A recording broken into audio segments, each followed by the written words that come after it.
Hello ladies and gentlemen, Railroad 82 here, your railroad archaeologist, coming to you live from North Fort Myers. So we continue on the Seminole Gulf Railway. They were at Railroad Street and Tarpon Street. Here you have the relay case, and the relay case is a W.C. Hayes. I'll include a Google Maps link so you guys can follow along. There you have some cars on the siding, a couple box cars, there's a tanker in the back, center beam.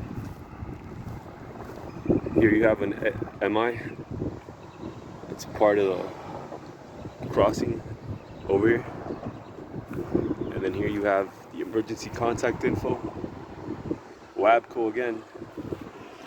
Wabco, God, oh my God, yeah. This is historical over here. Alright, so, oh, here you got the dot tag. SCL, look at that. They don't make them like that anymore. Well, they don't exist anymore. And the lights, I believe, are US&S. Yep.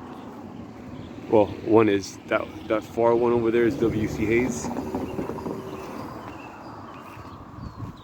And you also have a US&S mechanical bell up top. You have track view. Oh, look at this.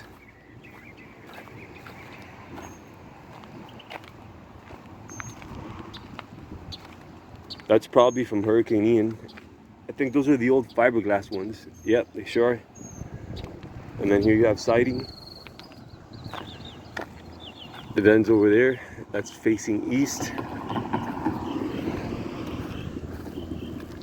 This is facing west.